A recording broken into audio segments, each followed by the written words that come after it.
మనుగడ కోటి అలలుగా పొంగు వరదల వేగాన పడిలేచు అలలకు తీపి కలలకు లేని అలసట నీకేలా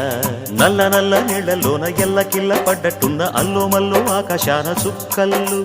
అమ్మాయంటి రావిల్లమ్మ అబ్బాయంటి సూర్యుడమ్మ ఇంటి దీపాలవ్వాలంట దిక్కులు ఎవరికి వారే యమునకు నీరే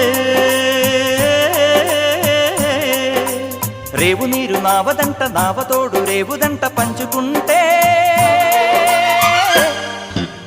గోరువంక వాలగానే గోపురానికి స్వరాల గణగణ గంటలే మోగనేలా గోపబాలుడొచ్చినాక గోకులానికి పెదాల కిలకిల పువ్వులే